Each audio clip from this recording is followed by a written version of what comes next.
2023, Hamas infiltrates the Ivy League. 2024, parts of Manhattan are designated as no-go zones, and super soldier Baron Trump is deployed to NYU. 2025, Andrew Cuomo and other opposition leaders are forced to flee or risk death after New Yorkers elect a man with an impossible-to-pronounce name as mayor. Mamdani, Mamdani. They thought they were getting subsidized grocery stores. They thought they were getting rent freezes. They had no idea what they were in for. And they turned their back on the only man who tried to warn them, just because he's a sex pest and because he killed a bunch of old people who were probably gonna die anyway. Governor, you have to come back. The city needs you. Why should I? I tried to help those people. And you know how they thanked me? They threw my 12 allegations of sexual misconduct in my face. Well, screw them. I'm going to Israel, where someone like me is welcomed with open arms. They're about to swear in a man who wants billionaires to pay 1% to 2% more in taxes. I, Zohran Mamdani. What are these? Those are all my files on Mamdani. Do solemnly swear Wait, to faithfully execute. these photos. He didn't darken and lengthen his beard in those ads? He was lightening and shortening his beard in his ads. I tried to tell them. To faithfully execute all non-believers and successful small business owners. And I hereby declare New York City to be the Caliphate's glorious capital, which will henceforth be known as No Pork City.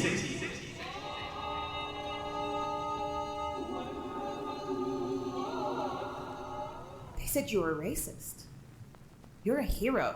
Not anymore. Go find someone else to save you. Go find Adams. No Pork City is the Istanbul of America, and that means it's the best place on earth. 1 minute you're getting tricked while trying to grab the ice cream cone from the guy in the truck, and the next you're in occupied Borough Park being interrogated by Sharia Police Commissioner Hassan Piker for eating a bacon, egg, and cheese. Who will save the denizens of No Pork City?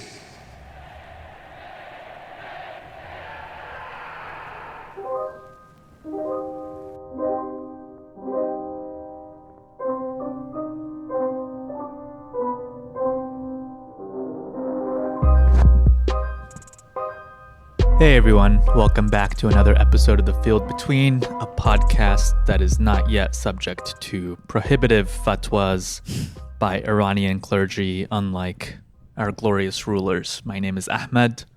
I'm Yasmin. And we got a packed episode today. Yes. Are we going to end with the skit? I think we should end It with already played. It's not. It's on Spotify. No, it already It played. already played. Oh, okay. So they know the deal. Yeah. Nice. How are we, Ahmed? I'm good. I been getting really sleepy midday, but that's not new. Let's see. In the last couple weeks, I was unable to walk for a few days, and then finally I went through a 3-month-long interview process with a company I can't say because I'm under NDA, but it is. Are you? Yeah, I don't know what I can or can't say. I mean, I guess I could say Better to be it's safe. Meta, but I can't. No, don't say that. No, I can't say it's like I can't speak about the process itself. I see. think, Okay. Or any information. Let's bleep the company just in case. But I didn't get it, so that's fine. But it's after 3 months, finally good to kind of put that behind you. So I'm back on the job search. Doing good, staying steadfast. I guess so. Yeah, I don't really. I guess you don't have an option, but Yeah. yeah, it's rough, man. Anytime I talk to my parents, they're just like, "Oh, yeah, you just gotta." send someone an email, or like I see all these TikToks and stuff about making fun of boomers who try to give advice for this job market to young people. They're like, oh, well, you just have to have a good handshake and really make eye contact, Right. and tell them why you're good for the job and wear a suit. And I guess the modern day equivalent of that is you have to harass like 1 million people on LinkedIn. even that doesn't work. Yeah, you're right. I'm honestly not really sure what you have to do. You kind of just have to be lucky. If you're an average person. That's fair. But yeah, anyway, it is AnthroCon this weekend. Yes. So that's exciting. We're going to be furry spotting from our apartment window. I'm actually super into it now. It's really cute how the city becomes like so alive. I was biking around the city today, and like even in neighborhoods that are not by downtown, there are little like welcome furries signs. It's really sweet. Yeah. And because it's July 4th and I everywhere. don't really feel like celebrating July 4th, I'm just going to pretend that the fireworks are for AnthroCon. I think that's this happened last year too, right? It must was be during, intentional, I think it yeah. was during July 4th. So it was, fireworks, furry thing, Picklesburg, or maybe some game was also the same weekend. So there's just I like think so much Picklesburg is a stuff. different weekend, but it's close by, yeah. Yeah. But I think there's probably some sort of sports game happening at one of the stadiums this weekend too. So you get an interesting mix of sports fanatics and then furries and Yeah. then people who are down here for whatever 4th of July celebrations there are. That's so funny. That means we've definitely been in this apartment for a full year. Because I remember, I Yeah. think we'd already been here for like a few weeks, but my parents came to help the weekend of FurryCon, I remember. Or AnthroCon, sorry. Well, we had a month overlap in Right. our leases last time, so we weren't moved in, but we came to look at the furries. We didn't have any furniture in the apartment. Is that right? Yeah. No, I don't think so. I think because I remember my parents being here during AnthroCon. I don't think they were. Yeah, because I remember that we drove away and I was texting you and you said you were watching with Lily and Ahmed. Oh, beep their names, sorry. Yeah, I'm not sure. Anyway, Yeah. how are things for you? Good. Things are looking up. Not like they were down, but I'm really enjoying the summer here. Yeah, I think like this is the cutest time of year in Pittsburgh. I really like it. Nah, you went to the pool. Yeah, and I loved it. It was so much fun. Now, did you wear a bathing suit? I did. Oh, what kind of bathing suit? I don't want to say. You don't want to say. No. Oh no. But I looked cute, and now I'm on the little like signal thread, and people say when they're going to the pool, so it's fun. I'm like, oh, I could go to the pool anytime. And your husband wasn't there to. I really want you to go, Chaperone. even if you don't go in.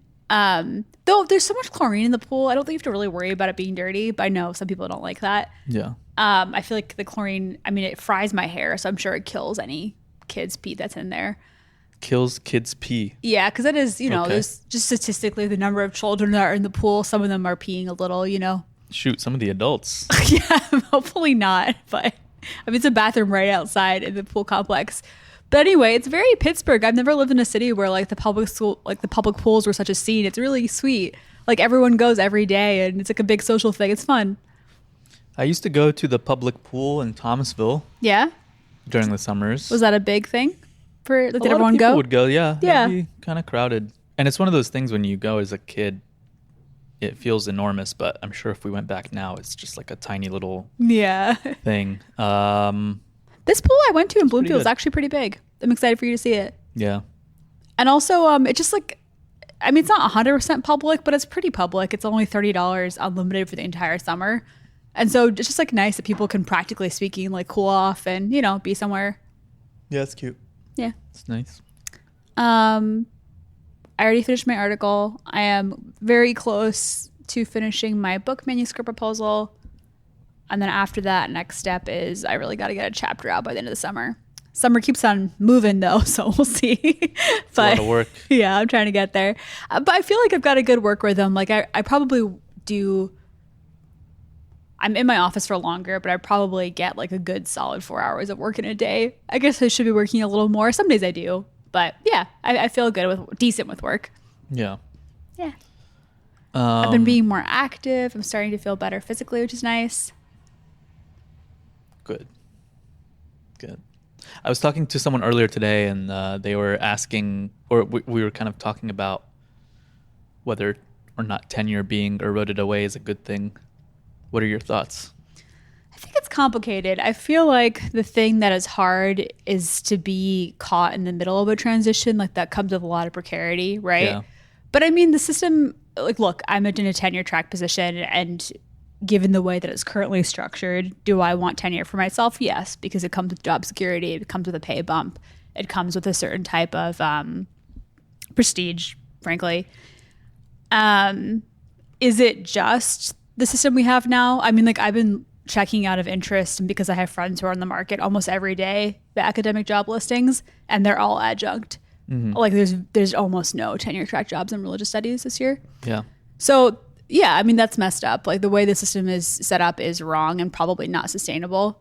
I feel this way even about the structuring of departments. Like I think that we are moving towards, I mean, in Indiana, this just happened. It's happened in a number of other universities, more like generic humanities departments and less like specialization. And I think that there will be a lot of loss with that. And there's also a weird thing where like only the elite children at elite schools will get to take like a philosophy or religious studies class. Yeah. On the other hand, I could totally see myself teaching what I teach in a generic humanities department. And there could be something game with that. Like maybe I would, learn how to teach my students how to write better, but just with the material I'm interested in. You know what I mean? So, I mean, I don't think it's going to be the end of the academy is what I'm saying if we have humanities departments and not like a bunch of small departments. But to be caught in that transition, I think is nerve-wracking.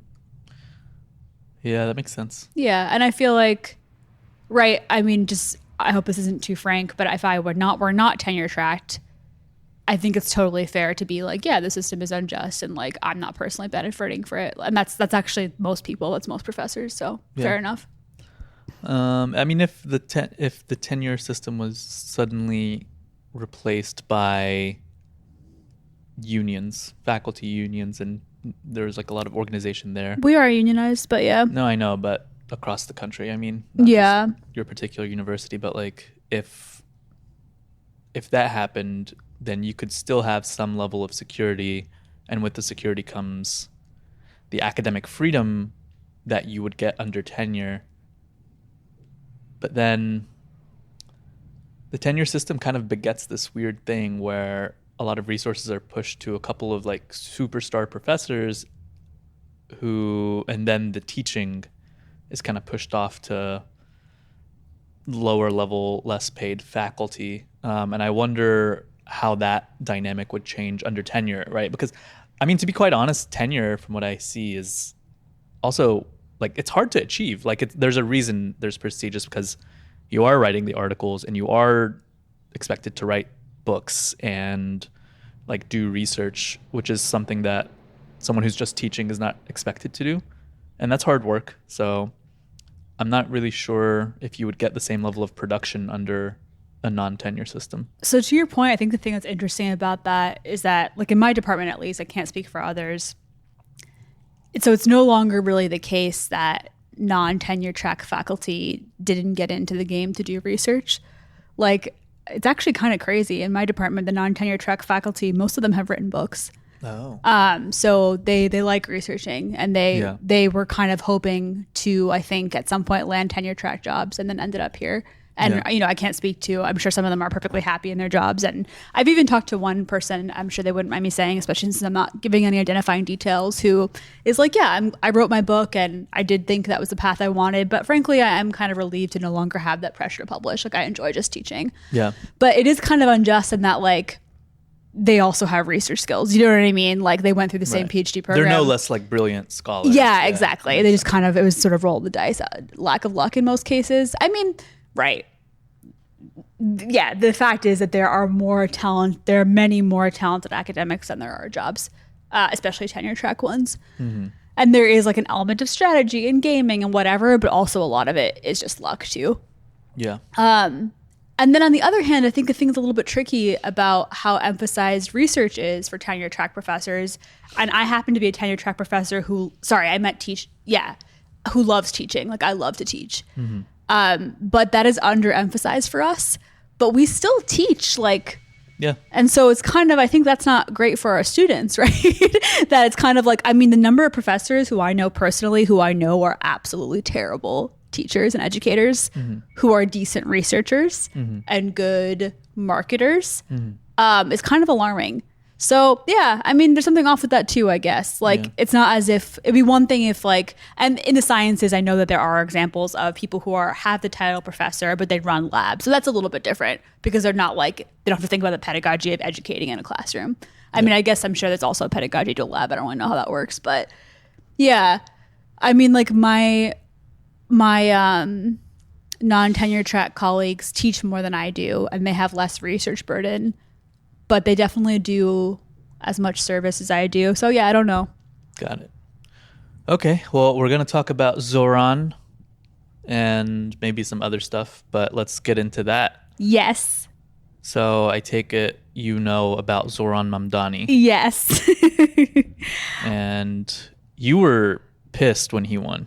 I was so happy. You were really... I couldn't sleep. I was so happy. Mad that a brown jihadist ascended to the Democratic nomination of mayor of New York City. Yeah. I mean, honestly, I didn't think that could happen. So it was cool.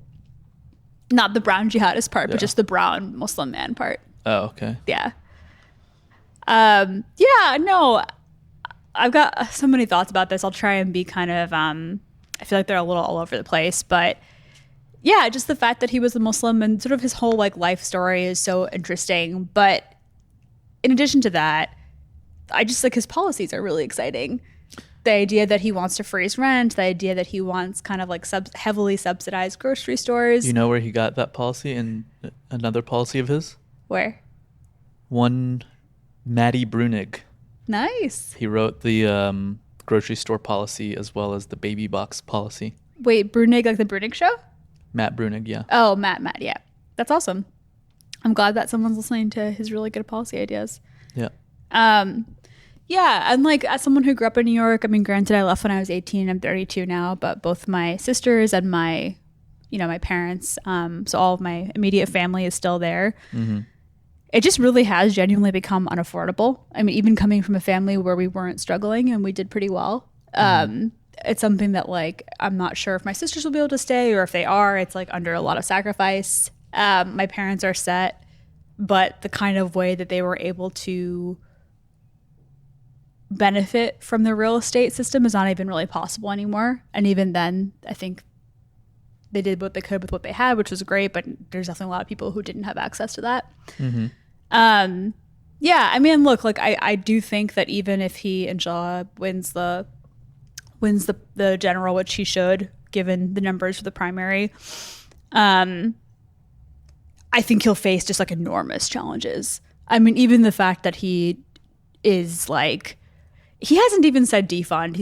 He's kind of walked that back, but he is interested in like investing in alternatives to policing, especially for issues that should be handled by social workers, which is common sense, you know? Well, and the way he spins it is that he says that I want police to be able to focus on stopping the worst kinds of crimes, and we'll invest resources in increasing the social worker or whatever alternative for lower level things that cops shouldn't be focused on. Which I think is a smart answer politically. It's a good answer. And I think it is a step. I mean, it's not defund, but I think it's a step away from like police being called on just homeless people, or it's a step in the right direction. Yeah. I think maybe at one point we should really have like a thorough discussion on the defund the police thing, because yes, I've got some good literature we could read. I think it is one of those things. It's just become like a polarizing thing, and even people whose side I lean more toward, I feel like, abuse the idea. Do I want to abolish policing as it is? Yes. But we probably need some transition in between. Like, there needs to be some sort of like municipally controlled. It can't be kind of like a thuggish sort of mob apparatus that runs it like it is today. But you want public safety. Yeah, no, I totally agree with you. I struggle with that too, just intellectually. Like, I've never personally called the cops, but I've definitely thought in moments of like, if XYZ happened to me that I saw on the news, like, what would I do? Like, it would be hard to figure out. Like, if my house was broken into, I'd have to really think about that. Or even I like, mean, if the house is broken into, yeah, like absolutely, I would, right? Like that's like, I think I would. that's a scary thing. But would I ever call the police? Like if I watched someone run out of the grocery store with something? Of course like, not. absolutely Yeah, not. no, absolutely on a not. homeless person, even if they were like obstructing my view, or if like someone was like acting erratically Yeah. on the sidewalk. Like No. that's not Yeah. something that police should be handling. Anyway, Yeah. back to Zohran. But I was going to say, I do worry for him just because the NYPD really is like worse than the mafia. They're insane. They're super funded. They're super organized. And I've been sort of remembering this moment when my sisters were in high school and they were the same age as de Blasio's daughter. Actually, she went to the high school we all went to, but I was already graduated. And de Blasio said something basically along the lines, he didn't say defund or anything. And this is before kind of like the BLM movement was in full swing, or just when it was beginning, I guess, actually. He just said like, you know, look, there's a lot of, de Blasio, by the way, was the mayor of New York City at the time. You know, there's a lot of like racial prejudice and a lot of like trust that has to be built with communities and the police. He said something to that effect. It was a pretty measured statement, you know?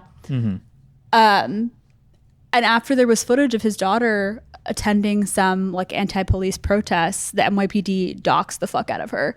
And she was like a 16-year-old girl. Like it was horrific. They leaked like personal information about her. I forget if it was like her cell phone number or something like that.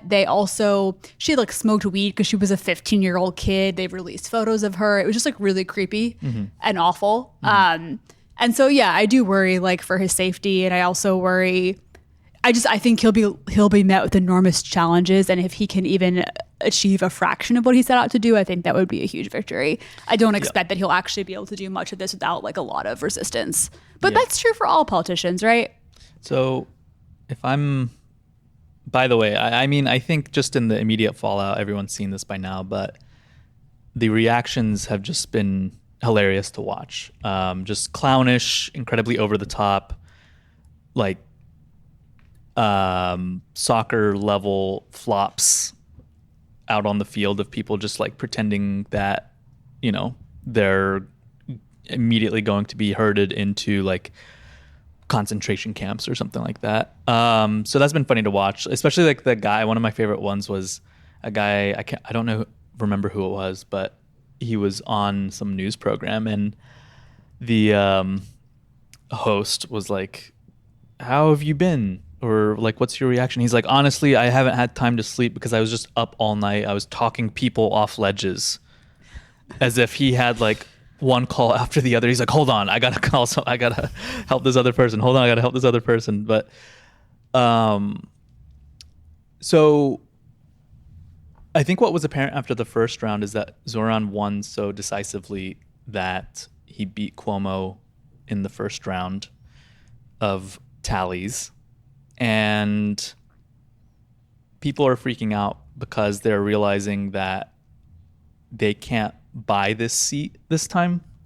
And that's concerning, right? Like I cannot think of a single other viable candidate.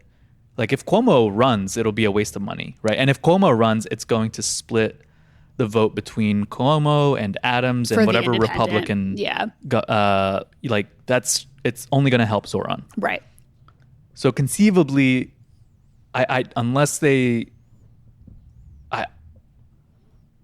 9/11 style event happens in New York City, there is absolutely no candidate they can run against Zohran. There's not. That can beat him. And it shows exactly what you're saying, like how effective grassroots organizing can be and how effective populism can be.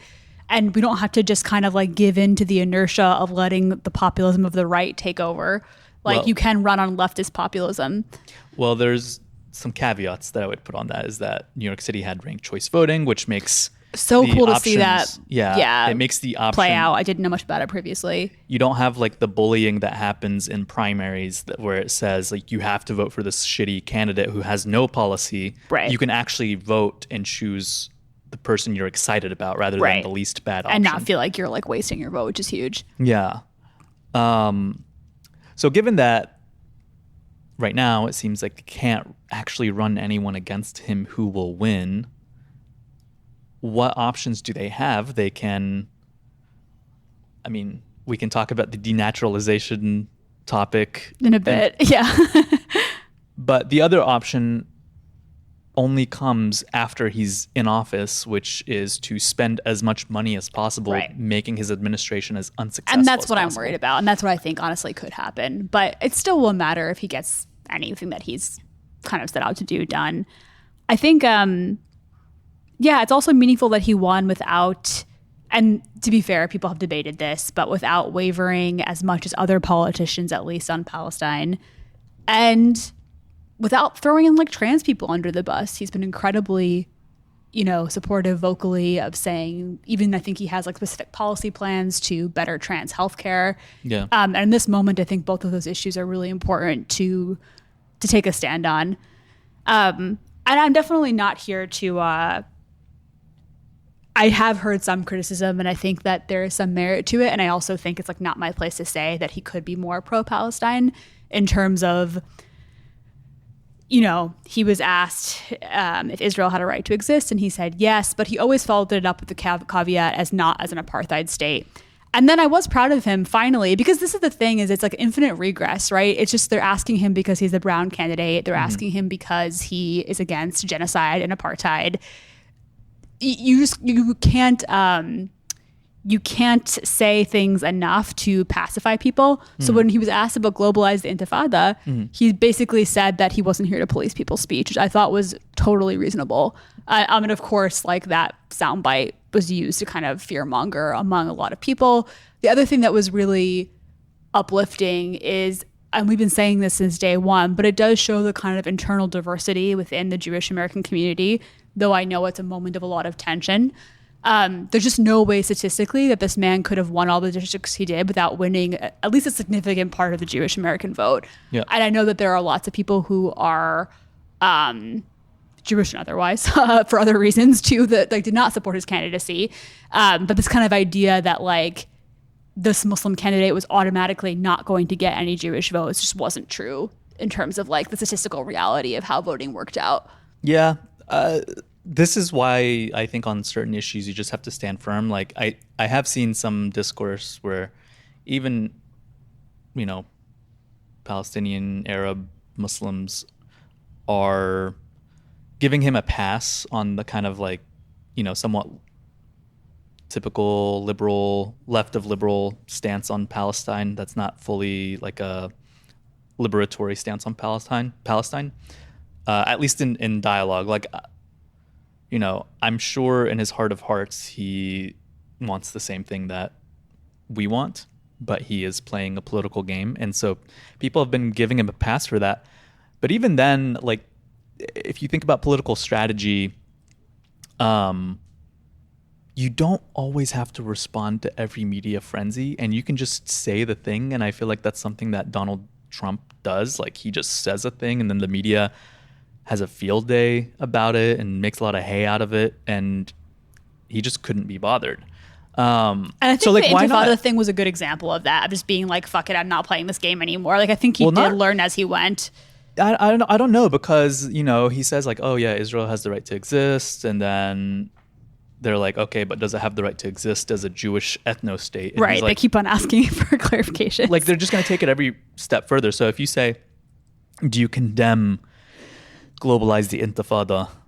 And your answer is, well, it means different things to different people, and like, I'm not going to please. Yeah, that's like an adequate answer, but it still is accepting the overall premise of it, which is this word can hurt someone, and the fact that people feel unsafe means they are unsafe, and rather than actually being the thing unsafe. That continues to be so offensive about that. Like, look, again, it's one thing to talk about anti-Semitism, which absolutely is on the rise, and there's been terrifying incidents even within the last couple of months to show that. But to kind of prioritize Israeli safety specifically, and like Israeli feelings, again, when like the IDF or the IOF is specifically perpetuating a genocide, it's like, who gives a fuck about your feelings? You know what I mean? Like, well, you're afraid of the word, like you're murdering a whole group of people. Like, it's just so absurd. There have been Israelis in New York who have chanted death to Arabs. 100%. Yeah. in the counter protests. And also Intifada, like if you want to talk about that term, the International Holocaust Museum itself, when it translated documents about the Warsaw Ghetto uprisings into Arabic, it used the word Intifada. Right. It's the word that means rebellion. Yeah. Right. So like what are we actually talking about here? We're condemning an Arabic word, like right. And like what is that doing? Are we going to condemn? Like should we? If I was Zohran, I would say, okay, do you condemn the Warsaw Ghetto uprisings? Yeah, like that's fair. Point blank, simple. So yeah, I feel like even politically, the trying to walk a fine line strategy is not great. I think personally, I feel he did it in a way that kind of held to his principles still. But again, I think it's debatable, and that's fair. Yeah.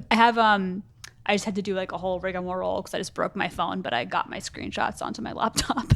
I have a screenshot I wanted to read from your friend and from a political commentator that we've had on the podcast before, Sana Saeed, that I thought was a really good kind of even sort of analysis of what this means in terms of the Palestine movement specifically. Mm-hmm. Sana said. Oh, Sana Said. Oh, right. She's AC. Yeah, my bad. Look at me. Yeah. Shameful Arabizing shit over here. Yeah. So this was just a tweet from her. We don't know what the political future holds for New York City or for Mamdani, New York City especially.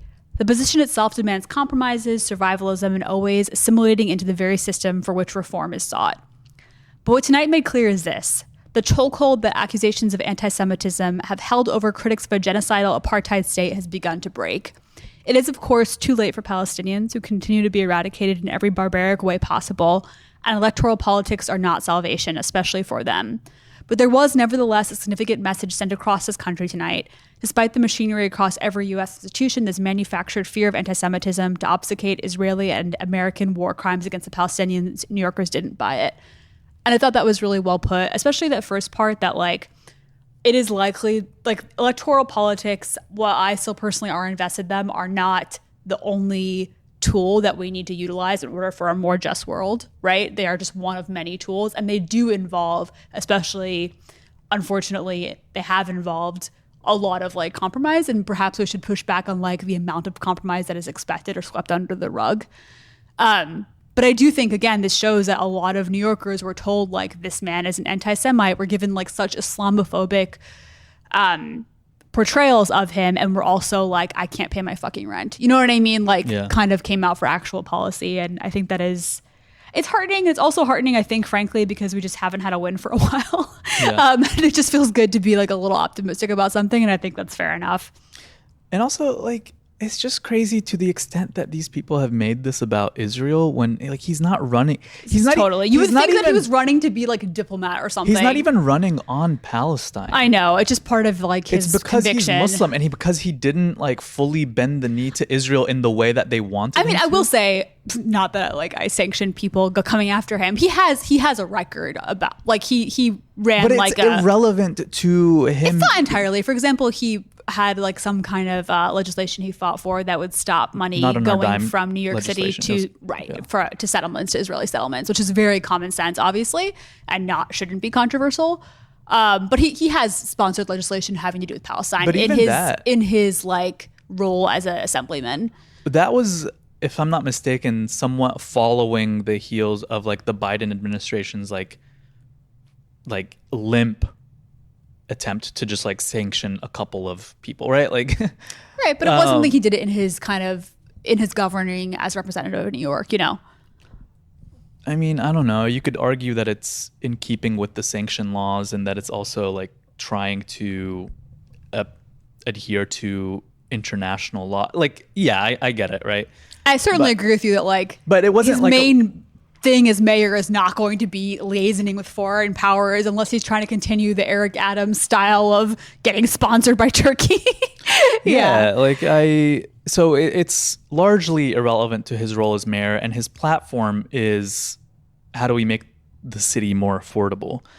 And that's why people voted for him. But everyone else is acting like people voted for him because he's just going to round up New York's Jews and like push them onto the train tracks one by one, you know? Like, it's just, the reaction is just so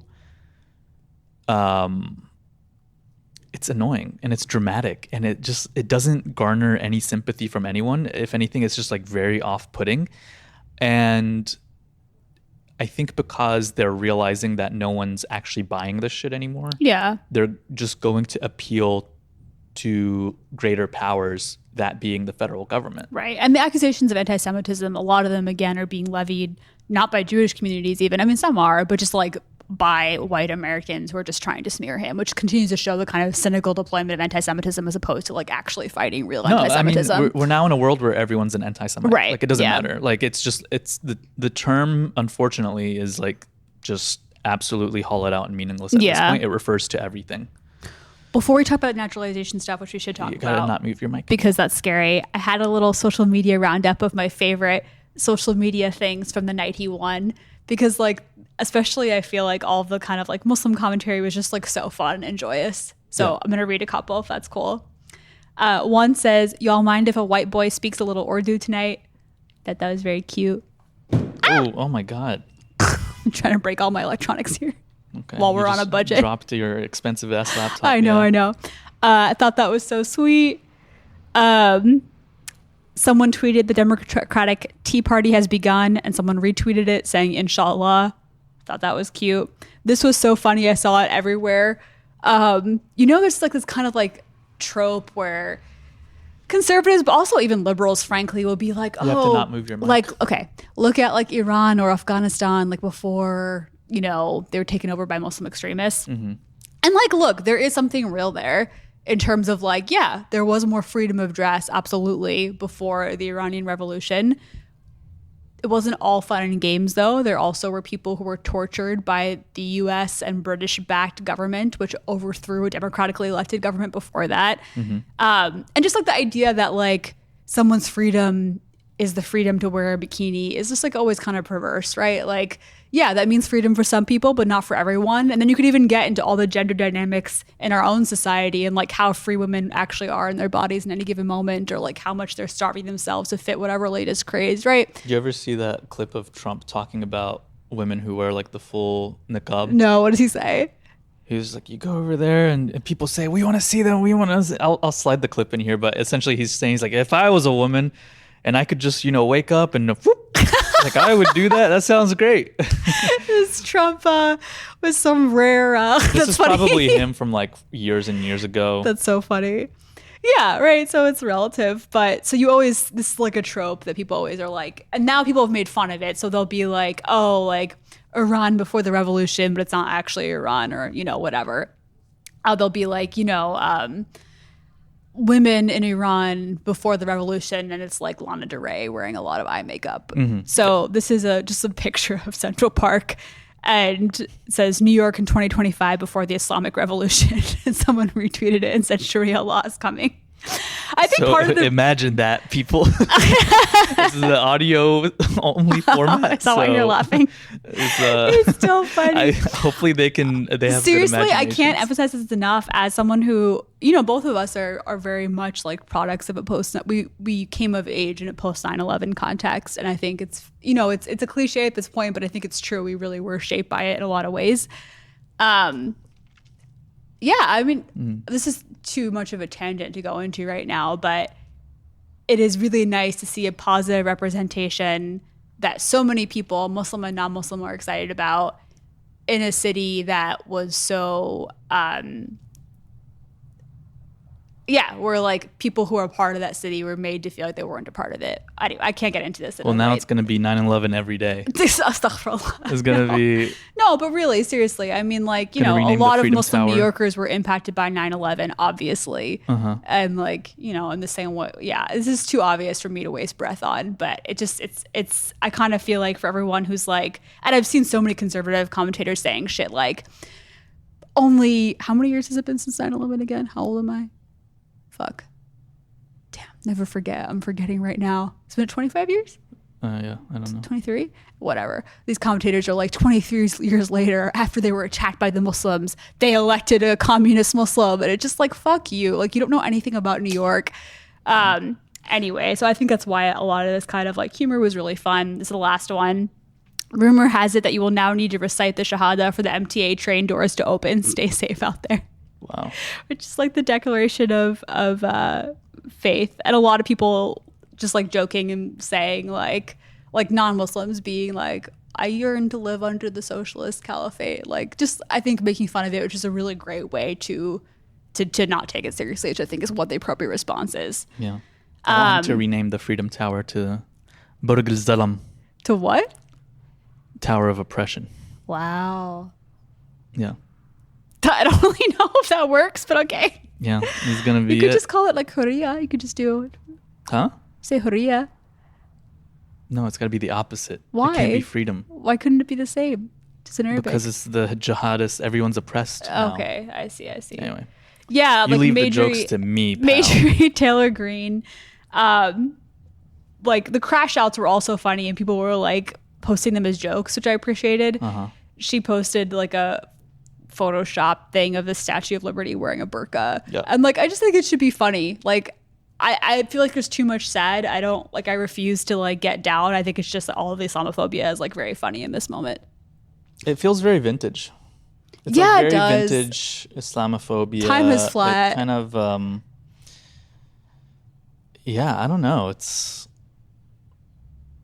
not. They're not even doing the thing where you have to interpret it for people, right? Like we went through a period of time when people, would do the dog whistly things. It's Right. like they talk about like, do we have the same values, blah, blah, blah. Like really, even then, thinly veiled language, but you had to do some level of, like when Hillary Clinton was like, oh, the Muslims are on the front lines of combating terrorism. And She was basically like, make sure you report on your neighbors and friends. yeah, like, it wasn't evident to Clinton supporters why that would offend and put off a lot of voters. So there had to be some level of translation. But now it's just like, oh, like we actually don't like them because of how they dress. We don't like their language. We Right. don't like, And a lot of this, like, they're a gonna lot blow of this us up. blatant racism of like, oh, they're not really American is also really old, right? Like, I mean, it's the same thing to being like, wasn't really born here. I mean, it gets done to everybody that's not white or Protestant. Yeah. Yeah. But yeah, do you find it like meaningful? I mean, I think representation politics, if anything, we've learned the last couple of years are absolutely not everything, but to have someone who is like South Asian and Muslim, like, does feel meaningful because they also have good policies. Like, do you find it personally meaningful? Is it possible to talk about like what post 9/11 was like for us without feeling like, I feel like I can't do it without feeling like a self-aware amount of cringe just because it has been talked about so much. Yeah, it doesn't feel new or interesting, but like it still is formative. You know what I mean? That's the thing Sure. that's tricky. Like Yeah. you became DARE president because you promised that 9/11 wouldn't happen again. No. I promised 9/11 wouldn't happen again after I became DARE. That's what I said. No. Oh, It's like, after you promised. I you got see. the You'd already causal been elected. relationship wrong, yeah. Okay, sorry. I That's not how you won. That was just your like promise. I was just picked because I was the best narc. That's good. Yeah. And then I got the opportunity to orate my policies. At 10, yeah. Yeah, so I guess you're asking in a post 9/11 context, does it feel like something meaningful is happening because now we have a Muslim mayor of the same city that was the epicenter of post 9/11 like anti. I guess what I'm Arab saying is that anti-Muslim. specifically because I grew up in New York, at least speaking for myself, it feels meaningful to me. Yeah. So you feel represented as a New Yorker. Yeah, even though I haven't lived there for I mean, that's kind of like just the office of mayor generally.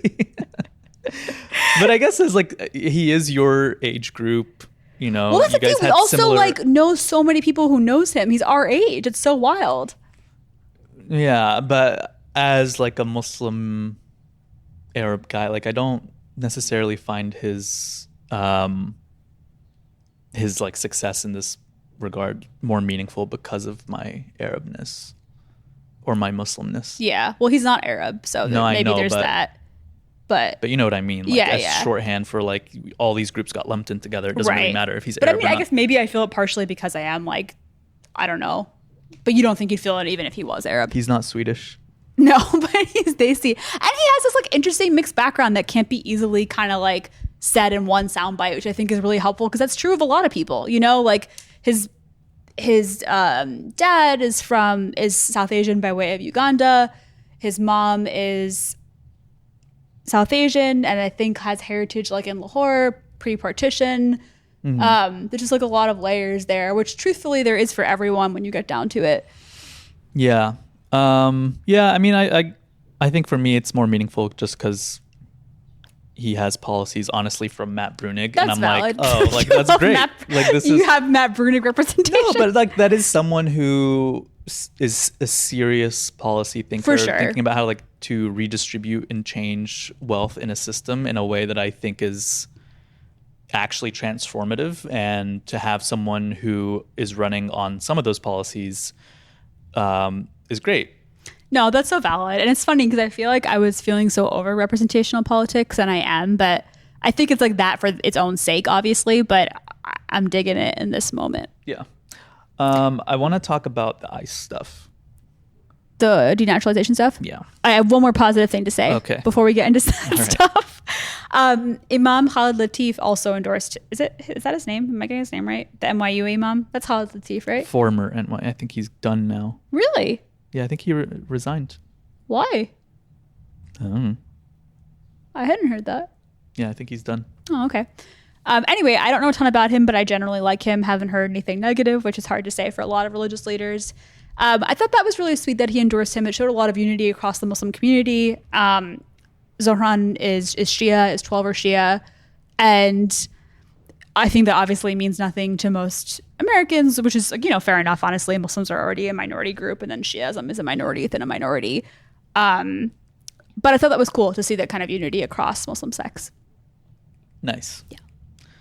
It's an All right. exciting moment. People should be excited. But I feel like they should also be alert to the ideas that are being floated out there to stop him, because I don't think people who have money and power are going to take it lying down.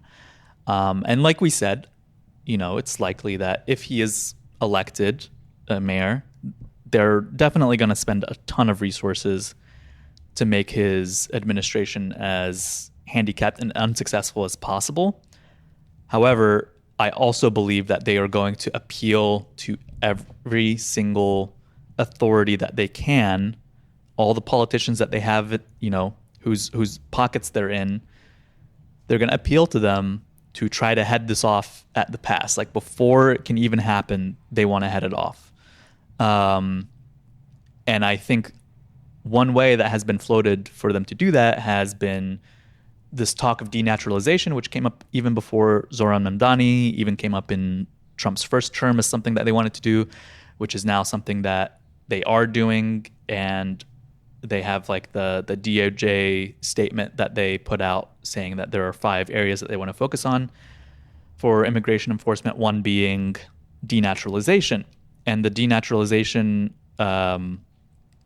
the criteria for denaturalizing someone, according to like a memo that was put out by Mayor Brown, which is like a pretty big law firm in the country, even admits it's like these are very broad criteria that definitely have the they can just apply them to whomever, right? And in one case, they were applied to a man who he was asked, they tried to argue that he lied on his application when he answered the question of, have you ever committed any crimes for which you have not been arrested? Which is, how do you go about proving that? I'm not really sure of the details, right? But, are they going to go after every citizen who's been naturalized? Probably not, right? That's not in their interest. But now that they have these powers, are they going to go, where does it make sense to go after? And I think it makes sense to go after political dissidents. Right. They're going to look out for people who have records, just to make it look like they're being like really productive.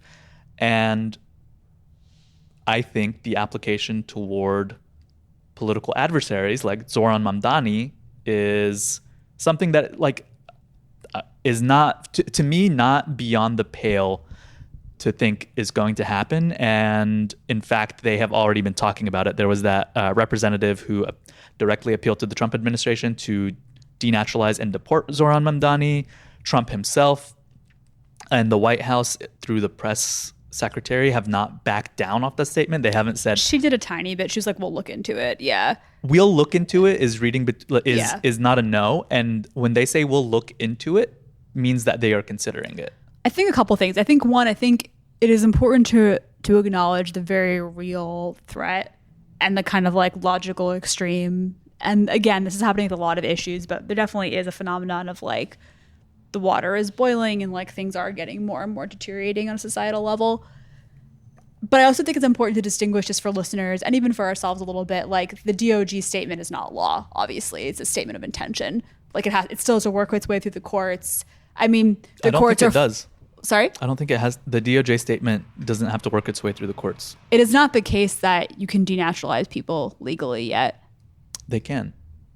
And it doesn't matter whether or not it's legal. They will just do it, and then There'll be lawsuits. Yeah, sure, right? Like people said that they couldn't detain Mahmoud Khalil. I'm not arguing with you that there is a erosion of the justice system, and that, I mean, there have even been citizens who have been deported mistakenly at this point. Yeah, and denaturalization is a thing that's been happening. Like that's true. There are documented examples. I mean, even historically, like in the 50s, there are examples of people who were denaturalized. So it's not like without historical precedent. What I'm trying to say, though, is my understanding, and correct me if I'm wrong, or maybe we should pause to quickly look it up, is that the DOJ statement is not. Sorry? J. Oh, yeah, you're right. I said dog. Mm-hmm.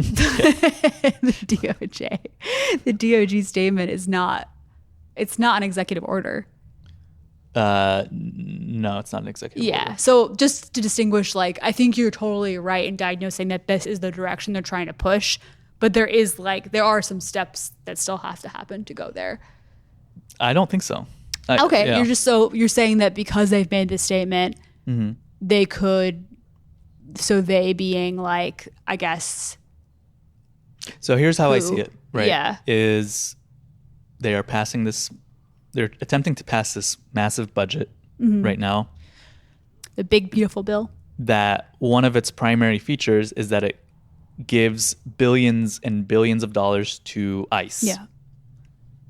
ICE has been used by Donald Trump pretty much as his like secret police that go in plainclothed, they wear face masks, they're unidentifiable, and it seems like they have pretty unrestrained directives, like just broad authority to do whatever it takes to do the thing that Trump wants. Right. So we've seen that a lot with like the pro-Palestine folks who were detained. Yeah. And because he's giving them a shitload of money, they're hiring more. They wanted to give them a bunch of bonuses. Like I don't know if this actually ended up happening, but at one point there was talk of like giving ICE officers like $40,000 bonuses or something like that. So he's bought the loyalty of this secret police, yeah. This secret police that will do his bidding wherever. And if he wants them to go just, abduct people off the street, they'll do that. And it doesn't matter if it's legal or not. Like, there are no steps. What happens is they'll go do it. We may or may not see evidence that they did it. And then they'll play this game of, oh, well, now it's already been done. We'll have to get into the process and like let the courts clear it up. And then there's uncertainty. And by then, who knows, right? Like they disappeared Mahmoud Khalil for 3 months. Mahmoud Khalil was like disappeared for 3 months, but ultimately the legal system meant that he was returned. The Turkish woman was also returned from detention. So I mean, not to say that the threat isn't real, but there have been legal challenges. I don't think it's like a foregone conclusion. And I think if someone like Zohran Mamdani were to be detained, I don't know if they would go that far, honestly. I think there is a greater threat, unfortunately, that people with less media attention might be denaturalized and detained because they're seen as like threats. They wouldn't have to detain him forever, right? They would just have to detain him so that he couldn't take the mayor office. Yeah. I mean, look, it's possible. I do think that it's not probable at this moment in time. That's not to say that something of that magnitude at the current rate we're going wouldn't be more probable within a year's time, unfortunately. But I think it's highly unlikely. I also think, frankly, I keep on thinking of like what my personal red line is. I mean, that someone who's a citizen being denaturalized. I mean, I think that's like time to get the fuck out, right? I'm naturalized. Right, I know. Yeah. I'm aware. And of course, we're all thinking about the things that impact us the most, obviously. Yeah. I mean, I know my dad, who's also naturalized, is having similar fears. Yeah. So I think that's totally natural. I'm not trying to delegitimize that, but I do think, I don't know, it's hard to say. It's like a kind of like fine line between sounding the alarm bell, but also, I mean, I guess actually it's not really a fine line. It's better to sound the alarm bell. Better that it isn't the worst case scenario. I think what I'm trying to say is that the alarm bell has been sounded, and the pattern over the last 12 years has been that when they float a trial balloon out there, that's pretty much them signaling and seeing how people respond and how the systems respond. Yeah. So that when they do the thing, they know how to do it. I think there's also a lot of like throwing every horrific thing they can at the wall, and then seeing what sticks, seeing what slips through the cracks, for sure. Yeah. I mean, I do think it's important though to be kind of like, and this isn't a corrective to you, I'm thinking more to myself and also even like media coverage, to be kind of like careful about kind of portraying things as if they're a foregone conclusion and there aren't potential rejoinders or even like legal rejoinders that will be utilized. And B, I guess it can be like a little bit of a misconnect sometimes between like causality and effect. An example of this that I've seen is like I misread a headline really quickly, and this is related to but distinct from the denaturalization, saying that like birthright citizenship was going to be over. And I had to do a lot of reading to understand that, like, in fact, there was a court case that went through, which means that, like, now when lower courts put out injunctions, they're not able to stop the Trump administration's executive orders. I mean, this is true for future presidents also. So it's not, it is very likely that eventually birthright citizenship will be upheld by the courts. But in the meantime, a lot of chaos can be wreaked. And the only kind of, because you can no longer have a lower court's rulings be followed nationally, your only kind of recourse is what's that called when you have lots of people sue together? A class action lawsuit, yeah. What it did was give a pathway to create this weird patchwork system where some states have birthright citizenship and others don't, which kind of feels a lot like when some states had slavery and then some states didn't. No, completely, you're right. You're just like, yeah. But my point is, it would be incorrect to say that like the Constitution has changed at this point in time and that birthright citizenship is totally gone. It's very much like currently being contested. Like we are actively in that battle right now. But so I guess what does that mean for the denaturalization thing? I guess I just meant that similarly, it seems to me, and I could be totally wrong, that there are still some steps of degradation that would be necessary in order for Zohran Mamdani to be denaturalized. Like I don't think that's likely within the next few months, but it's not outside of the realm of possibility that it could happen within like a year or two. But also, I can't see the future. I don't know. So I don't think denaturalization is the necessary condition for them to use something like ICE to detain him. No, you're totally right. I see what you're saying. Okay, so like... I think what's likely is that they would say, something akin to that, or tangential to they're like, oh, his state his status as a citizen is under question based on these things, and we need to detain him to figure it out, and they'll just detain him. Trump's also said that if Zohran Mamdani said that he will try and protect the city from ICE and stuff, that he could be arrested for that, which I don't know what the legal justification in Trump's mind would be for that. But right, yeah, so that could be a thing, right? Like even then, if he doesn't fully cooperate. Don't you think though, just like thinking selfishly for ourselves, like if it did get that bad that someone like Zohran was arrested, probably we should leave. I don't think that would help.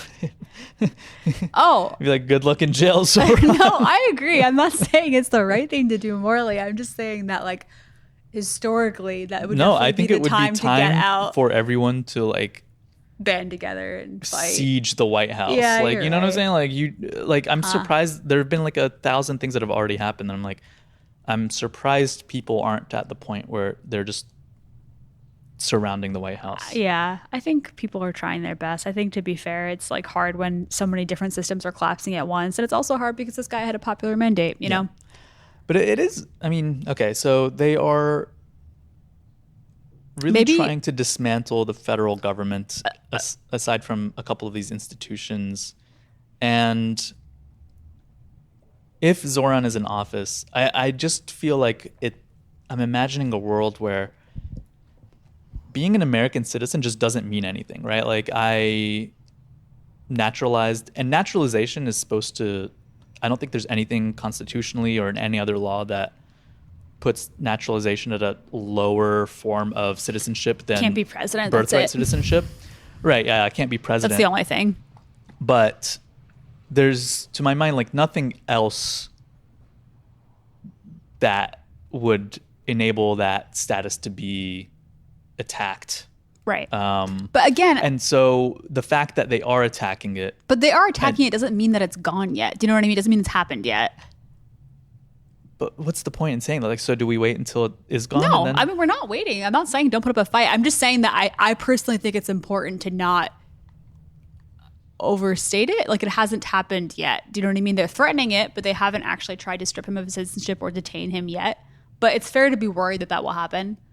But yeah, I'm not saying that they did do that. I'm saying that this is what they're kind of a little bit of a rerun what they did with Obama too, with all the birth certificate bullshit. I mean, this is heightened for sure, but I feel like they're related just in terms of like racist, like you're not really from here, taken to like a logical extreme. Except back then it was just kind of like racism without any sort of attempt to like sick a police force on your I disagree. opposition. I think they absolutely knew what they were doing in terms of like mobilizing white supremacists. I mean, they maybe were, I don't think they would have been mad if some like random white supremacists had like shot Obama. But it wasn't just Obama. I mean, it was getting white supremacists also to turn on like other people. Do you know what I mean? Like in their own communities. Like they absolutely kind of like created like a fear and paranoia. It also was the idea that planted in a lot of people's minds that I think kind of radicalized a lot of people in a negative way was like, oh, he isn't legitimately the president. You know what I mean? Sure. All that is true of this current moment. Plus, there is something different of for sure them with this like ICE police force. Absolutely. Yes. Yeah. And the difference is that it does seem like they have caused enough dysfunction, and they have enough like loyal people they have the infrastructure now. Back during Obama, they did not have the infrastructure. Now they have the infrastructure of the secret police. They have these detention facilities. They built that like Alcatraz, alligator Alcatraz, such a vomit thing like in Florida. They did that. You know, they're able to throw that up in however long, and you know, we can't build affordable housing. Yeah. It's laughable. And then they have the, mechanisms of just deporting people to countries they're not even from, right, as punishment. And obviously this whole system has been used against people already. And in my mind, there's nothing stopping them from using it against their political adversaries. No, you're right. And it is that like first like they came for thing. Like it definitely follows to reason that like, and this is what we've also been saying, and I feel bad because I think some people misinterpret this. I don't mean like if they can do this to a non-citizen, then they could do it to me, as if my life is more valuable as a citizen. What I mean more is like this only continues to snowball, right? If they can detain Mahmoud Khalil, it's only a step or two. It's not far removed as we might think from detaining a citizen for political speech and somehow trying to argue they're not really a citizen. Yeah. So what I was going to say is the fact that they are able to undermine naturalized citizens in a way that, is obviously, we all know, is absurd and not constitutional. To my mind, it also means that your status as a citizen who was born here is also in question. For sure. And steadily, like, what does it really mean to be an American? Like, or do you have protections here? Or at any point, like, if you are a political dissident or you say something that they don't like, or even by mistake, you just get caught up in some sort of big dragnet and they decide they want you out of here or detained indefinitely, they could do that. And if people like Zohran are able to take over and, be leaders of cities like New York, then you have this obvious conflict between the federal government and New York City, where it almost feels like the federal government would be an occupying force in these cities. Yeah, I think two things about that. One, and we talked about this in the podcast before, this idea from Aimé Césaire of the imperial boomerang. It is very much like we who live in the heart of empire, like the empire is turning on us within our lifetime. Like we are living through that stage of empire, right? So it makes sense that like the same military that we've sent abroad is now being turned on us, right? And it's like not fun to be living through that stage, but I think that is what's happening. And I think secondly, I think also with the collapse of empire, at least historically, can come a lot of fracture and fragmentation. So it's not inconceivable to me that, this is kind of a wild thing to say. And I'm not saying that I wish for this to be the case. I don't have a strong opinion, but I don't wish to live through it. I think the U.S. is too big. Like, I don't think in like 150 years, all 50 states will still be under one union. That would surprise me. So, I think eventually there might be some kind of breaking off into smaller states. I don't really know what that will look like. And these aren't like things I wish for or like fun predictions. I don't know if they'll be any better or worse. I have no opinion about that. But I do think you're right that we're seeing like an increased kind of both polarization and fragmentation that probably portends eventually. It's too big. It doesn't make sense. What I'm getting at is you can log in now to BetMGM or DraftKings Sportsbook and take bets about whether or not NYPD versus ICE, who is going to get more kills when inevitably ICE goes into New York City and then NYPD has to be in the position of What do you mean inevitably? ICE already operates in New York City. It's not like New York is immune. Operating fully as kind of like a Gestapo military force on behalf of like a Trump administration. Again, all jokes aside, and I know you know this, but just like as a reminder to our listeners, that's already happening now to non-citizens, right? Like, ICE, even in our like smaller city, ICE just raided a local restaurant that's right outside of the city that apparently is very beloved by that suburb, and detained 15 people who've been in this country for decades, and some of them are already being deported.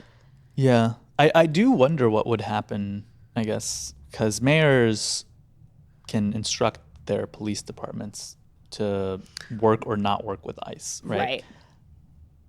But then ICE could still operate. Unless you want, and then ICE can still operate, but if suddenly things become like more heightened and like ICE is just breaking, there's a disagreement over the city or the state and the federal government over what ICE can or cannot do, and there's disagreement over the laws. That's why you're seeing some local officials getting arrested, right? In California and Newark, because they're protesting ICE. I know, yeah. So like if you have a ratcheting up or, a ramping up of that, right? What happens? The NYPD are fascists. I don't trust them to hold out against ICE, but I don't know. Yeah. Anyway, Good it's stuff. It is scary to think about, but I think it's worth thinking about. Like, I don't think it's worth shying away from and like people dismissing it as like, oh, this is just so crazy that it can't happen. I mean, yeah, I'm not sure what you're responding to, but like, I don't think it's dismissing it. Like, I don't feel I'm dismissing it by saying like it is a legitimate worry and threat, but also that like there are sequential steps, and like I would be surprised if it were to happen now. I don't think that means you're taking it less seriously as a possibility. Well, I wasn't talking about you. I'm just saying generally, when you put it out there, people are like, that would be crazy. That's insane. Well, and I mean, it would be crazy. I think part of the shock of it, to be fair, is that it would mean like we're Egypt. We kind of already are, honestly. I don't think we're that far off. I mean, yeah. But that's, yeah. Yeah. I mean, right. There aren't like the same, we don't currently have the political prisoner network that Egypt has, alhamdulillah, but we do have the highest rate of incarcerated people in the world, and we mostly incarcerate our minorities. So it's not like, yeah. I don't know. But what we haven't done is really incarcerate political dissidents openly, right? Like, it's happened. We have done it for sure. But it hasn't been not in massive an open roundup. And also not like in massive numbers, yeah. Using AI to recognize people who were at Palestine protests and then having organizations like Betar message or tweet at the president and the administration and say, you got to round up this person because they were at a Palestine protest. Right. And then going and doing that. Yeah. This is all pretty new. Yeah, that's true. Yeah, what I see in Zohran Mamdani for myself is also a like affirmative way forward in this moment that is like an alternative to nihilism, and I think that's really important to like continue to be called to action. And like, look, even in like some sort of bizarre scenario where like the scenario of the US no longer being a superpower is not bizarre, we'll see that within our lifetimes. But like, even if like the US should kind of like fracture and fragment more politically, that we still owe allegiance to like communities that we're invested in, to individual people, you know what I mean, to non-government institutions. Like, I think that there's always a way forward in terms of community building, in terms of whatever form of politics you personally would like to invest in, electoral or not. Yeah. Yeah. Sorry, were you gonna say something? No. What do you got? Anything else with Mamdani? Good luck. Good job with your skit. It was super funny. I can't believe you did all the voices yourself. I didn't do all the voices myself. AI did them, right? Well, yeah, that's AI. That's not me. Yeah, but you said it. Mamdani's voice. But you said it. They just changed it, right? Right. So you did them yourself. Oh, I've got one other depressing note. Okay. The big, beautiful bill is currently being debated in the Senate. Not sure if it'll pass. In the House. No, in the Senate now. It passed the Senate. And it's back in the House. Oh. Yep. Thank you. So the Senate passed it. I think J.D. Vance had to break the tie, and now it's currently being voted on in the House. It seems like in the last vote, a couple of no-vote Republicans held it up, so I'm sure they're going through the process of trying to figure out what they can offer them to get it passed. Gotcha. Thank you. And it's July 2nd when we're recording this, so, obviously see when you check your news to see what has changed, because I'm sure it's an ongoing thing. I know they set July 4th as a deadline. I'm not sure if they'll make that. There's so many awful things in this bill that it's kind of, I'm not going to try and go through all of them, obviously. But one of the most detrimental, if it does pass, will be the cuts to Medicaid. And I would not, one kind of side note on that is I think that could be a place, again, to try and start winning people back and building political power, because all those disenfranchised people who will no longer have health care, I think they should be immediately met with like a political solution to their pain. And I don't want that to seem opportunistic. Like, no one deserves to be without health care. I don't give a shit who you voted for. Like, my heart just like ices over. My blood boils when I hear Democrats saying shitty things like, those people will see, or whatever. I just like can't deal with that. So I don't mean it as like, oh, gotcha, but I do think it's like a moment to try and like reach out and then build power. But one small thing that I just kind of caught my eye that I wasn't aware of that was a part of the bill is that It'll impose a 1-year ban on state Medicaid payments. This is a quote from a New York Times article. The bill imposes a 1-year ban on state Medicaid payments to any healthcare nonprofit that offers abortions and received more than $800,000 in federal funding in 2023. The restriction jeopardizes Planned Parenthood's ability to keep operating in several states. So this could mean like the closure of Planned Parenthoods, apparently quite a few in quite a few states across the country, which is just super upsetting.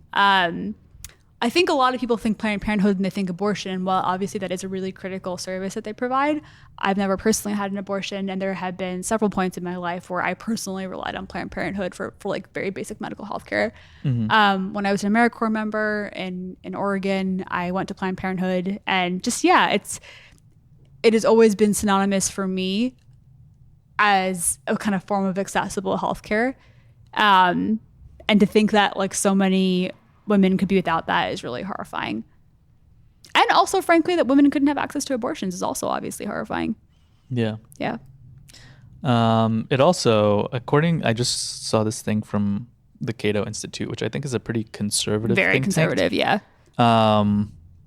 that says the deportations in the bill would add $1 trillion in costs that are just like unaccountable. Yeah, and these people don't give a shit about any of their supposed values. Sorry, I'm going to give a really quick rant. Like, right, deportations are costly. They're also going to hurt the economy, which is fucked. But a lot of people are doing labor and not like being compensated properly and not receiving like benefits. And like when they're gone, like a lot of industries are going to really suffer.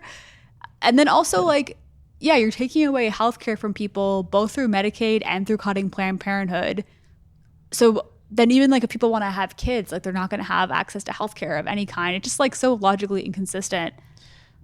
Yeah, it's the thing that they're touting as we did this for the working class is removing taxes, not having to pay taxes on tips. That's like the only thing they're doing.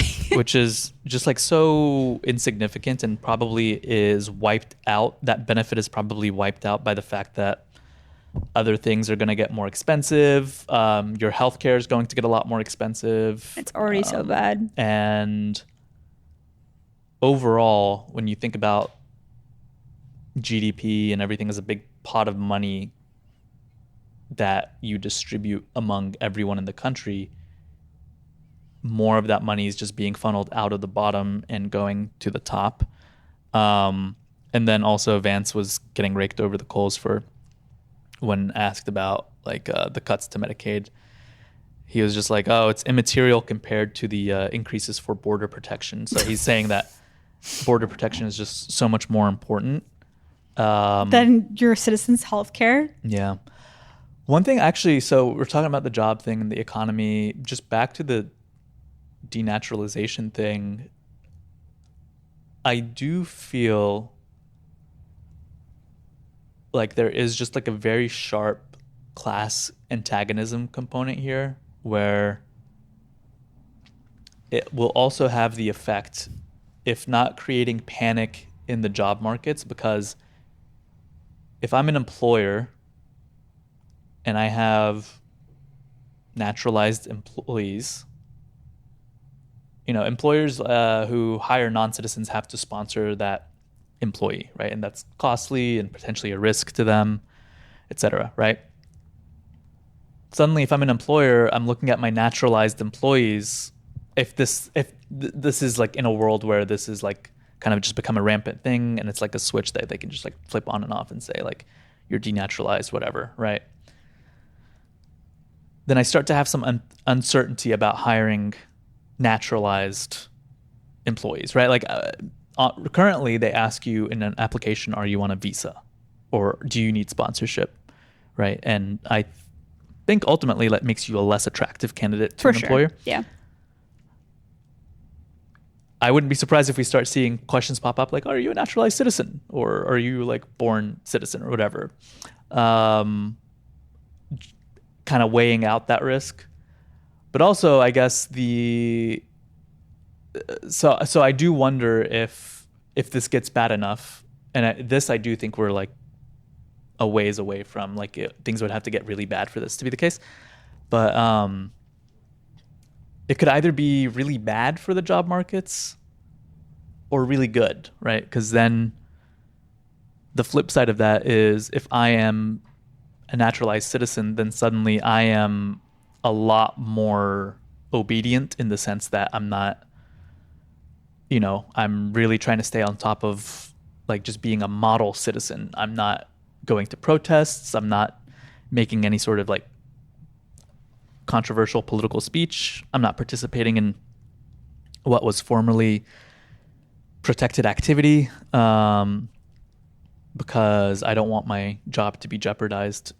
And so I wonder if that's like if it's potentially a tool that causes chaos or potentially a disciplining tool for the workforce. Yeah, I guess. I don't know. That's such a hypothetical situation to me that I'm not like, I don't really have a thought about it. I mean, again, I feel like it's kind of a moot point because if I feel like at the point in which you're asked if you're a naturalized citizen on forums, I mean, then we are definitely full throttle into like a Nazi Germany type situation where like you are bodily in a lot of danger, and a point where it's kind of like, who gives a shit about your, I mean, obviously you got to pay bills, but like, yeah, I don't know. That's like a very doomsday scenario that. Isn't that what Doge just built though? Didn't they just build a database of US citizens that says. I don't know if it tracks naturalization, but it does track whether you're a citizen or not. Yeah. I don't believe it tracks naturalization. I could be wrong though. I have a hard time believing that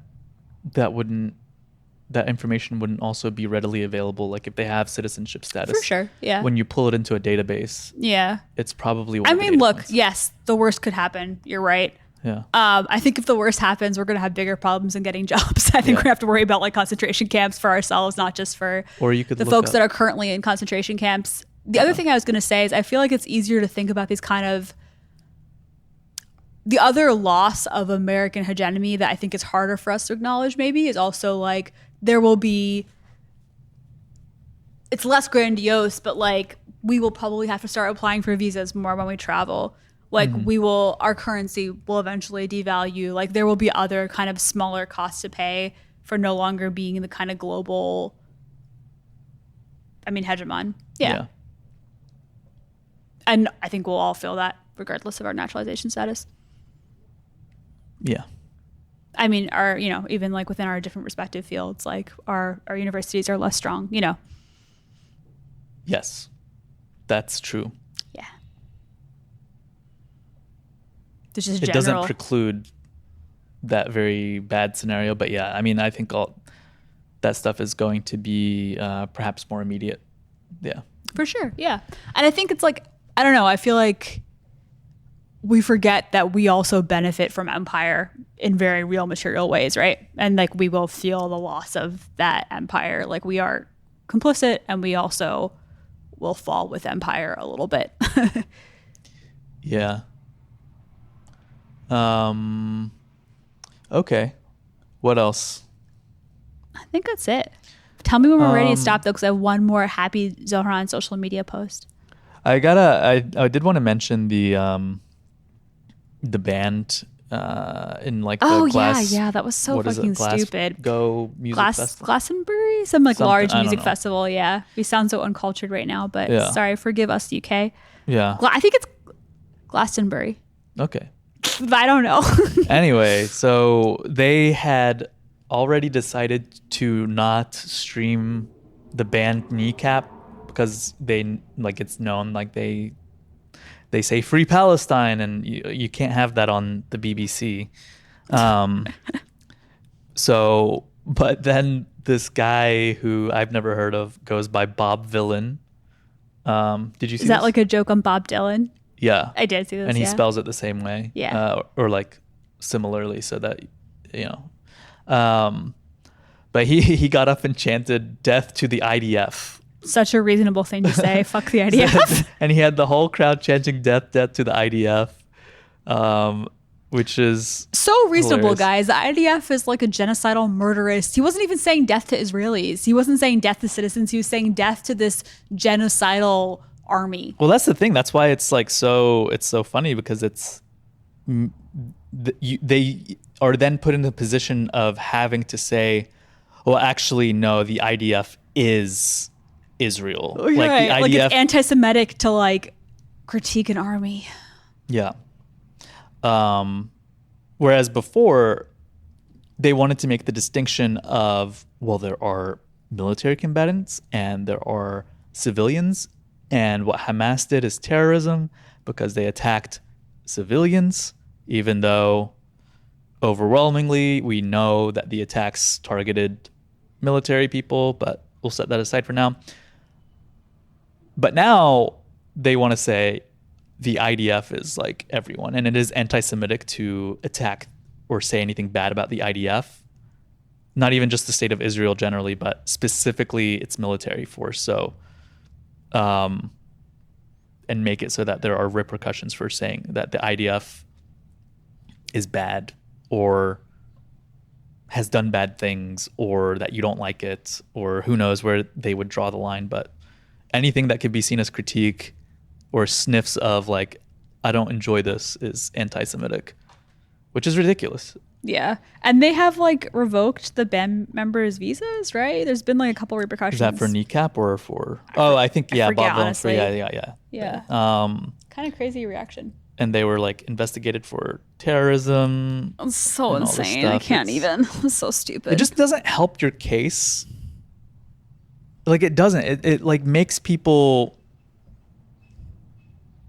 think and be suspicious of like, why does this really relatively like small state have so much control over our state? Oh, for sure. Yeah. It also honestly, it is fueling the resistance because it's just so patently absurd, right? Yeah. Like it makes it very punk rock to say death to the IDF. Yeah. Yeah.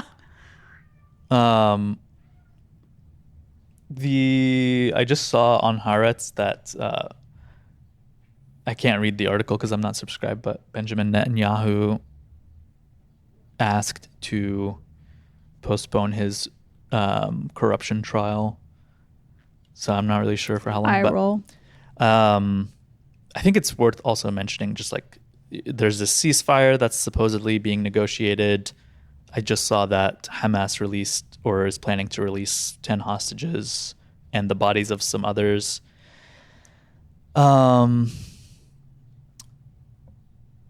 I think last I read, the conditions were it was not a permanent ceasefire. It's like a 60-day pause.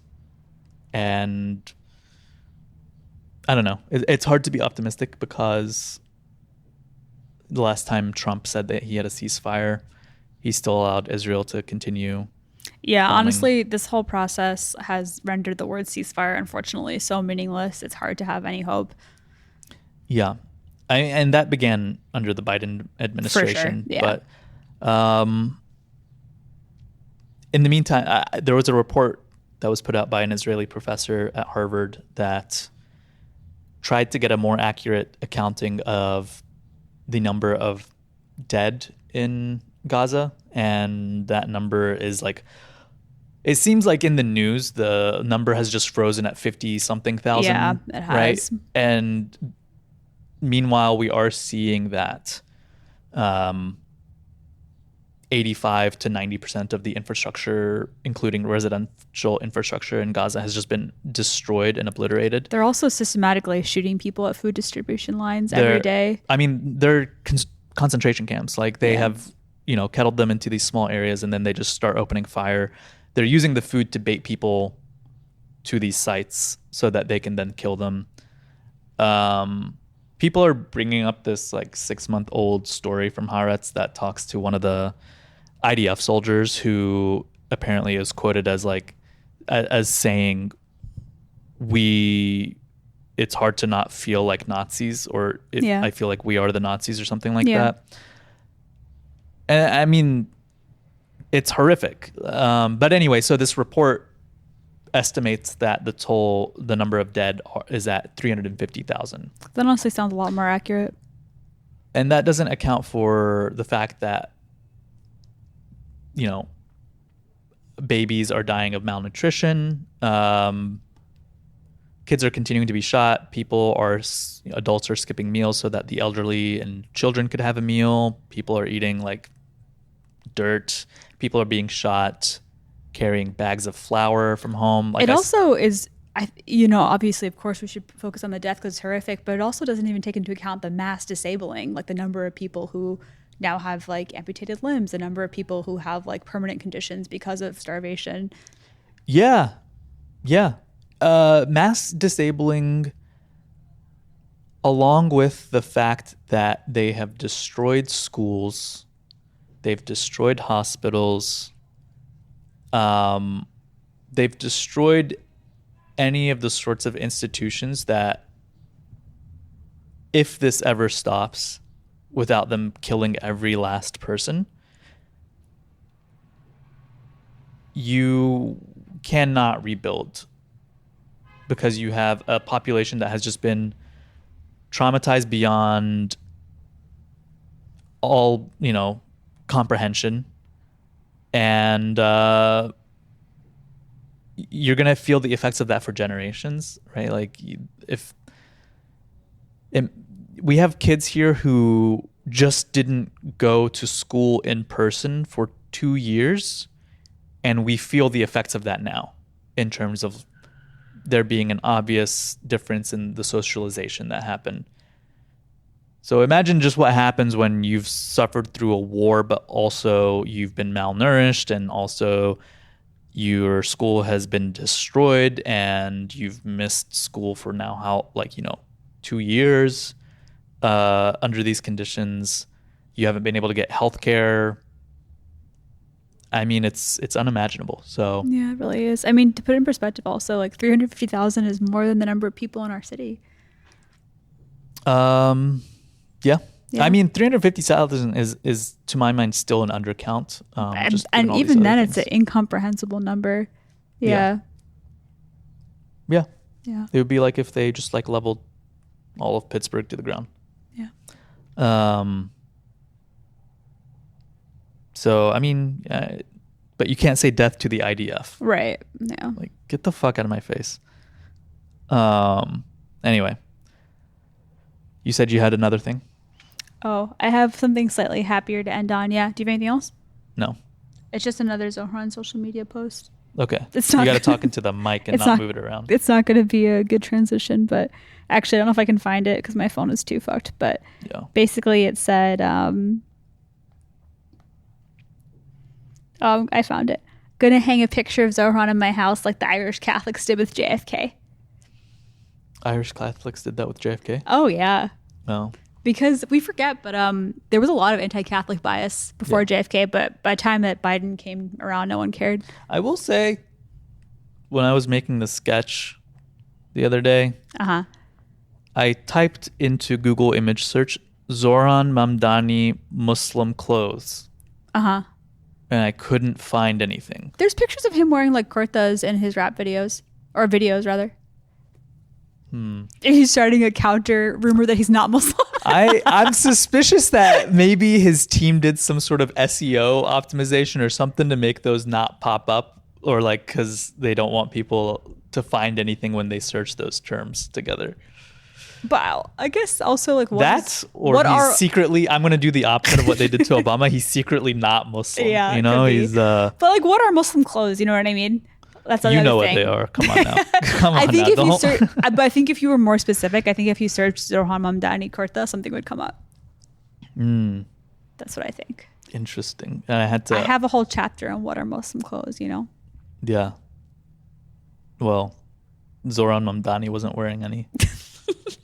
And I also searched Zohran Mamdani Juma to see if there was and I searched. What are you, the Juma police now? I searched Zohran Mamdani. When was the last time you went to Juma? No, it's not that. I was trying to find a picture of him for the video. I've seen photos of him at mosques. I've seen a lot of those. But he's wearing a suit. He had to on this campaign. He wore a suit in like 90-degree weather to look like a politician because he had such little name recognition. I know, but again, he hasn't been a politician his whole life. I thought maybe like an old photo would resurface or something. Yeah. But no, I think something to look into. Definitely something to look into. Yeah. I think he might be Ukrainian Orthodox is my guess. It's a good guess. Yeah. Okay. All right. That's it. Bye. Bye.